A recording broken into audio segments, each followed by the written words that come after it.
Il faut dire de façon comparative que la situation sanitaire du Gabon, vers les années 75 ou 85 jusqu'à 90, faisait du Gabon pratiquement un pays de tourisme médical. Mais à ce jour, il faut le reconnaître, malheureusement, il y a beaucoup d'insuffisances.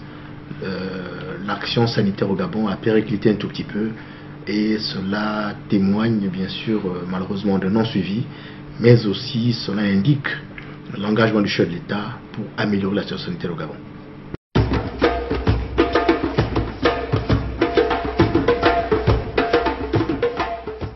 Alors, ces dernières années, d'abord, la première grande avancée, c'est celle de reconnaître que le secteur santé gabonais doit s'adosser sur ceux qui concourent à soigner le malade, donc aussi bien le secteur public avec son volet civil et militaire, et le secteur privé. Et bien, en mutualisant les efforts, en apportant aussi le secteur parapublic à la CNSS.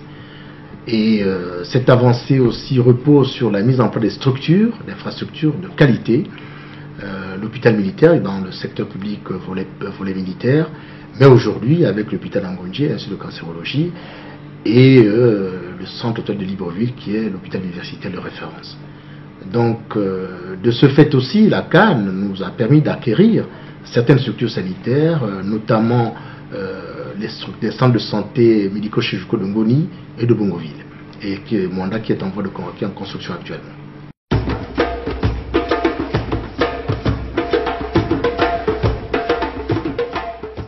Les urgences à combler, c'est d'abord, si vous voulez, atteindre les objectifs du millénaire pour le développement, auxquels s'est inscrit le Gabon, auquel s'est engagé le Gabon, comme tous les pays bien sûr.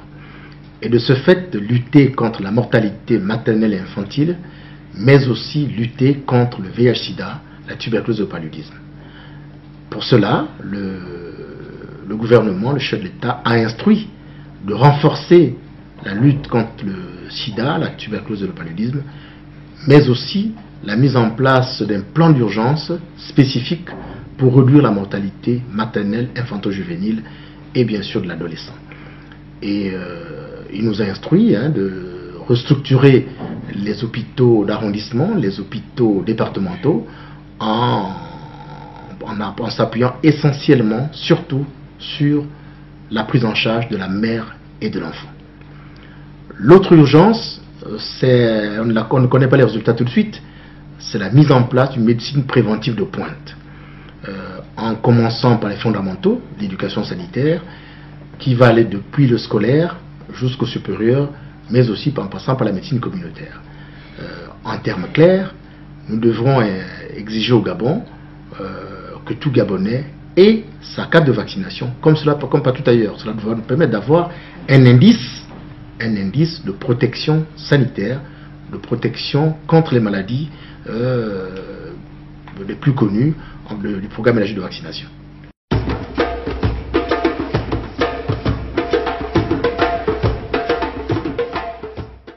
Il faut dire que le Gabon s'est inscrit grâce à la volonté du chef de l'État en mettant en place la Caisse nationale d'assurance maladie et garantie sociale qui aujourd'hui couvre pratiquement un peu plus de la moitié des Gabonais.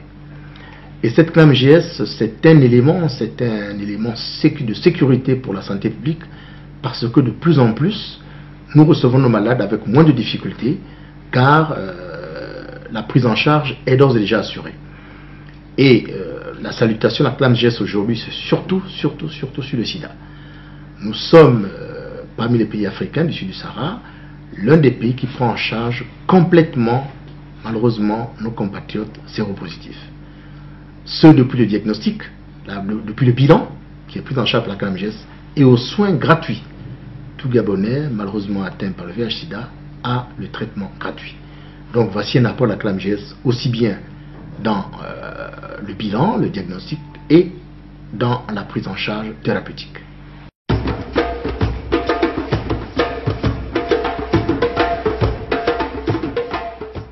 Tous les soins sont pratiquement pris en charge à 80%. Les tickets modérateurs, qui est de l'ordre de 10 à 20%, il est relativement négligeable.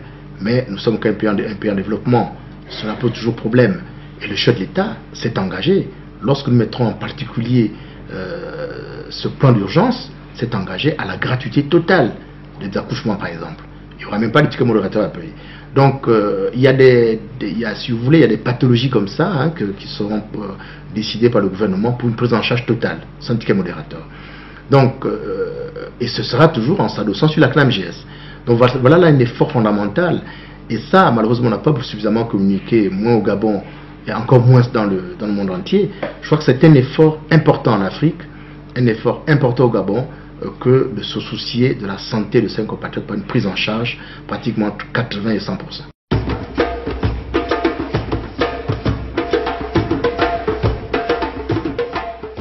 Ce qu'on peut promettre aux Gabonais demain, c'est d'abord le défi du chef de l'État envers, disons, vis-à-vis du corps médical.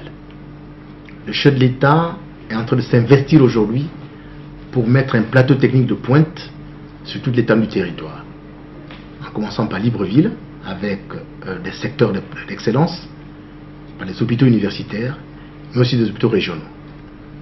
Et avec ce plateau technique, le Gabonais devait être correctement soigné, mais il nous faut effectivement mettre en place le fondamental, qui est l'homme, qui est la formation de l'homme.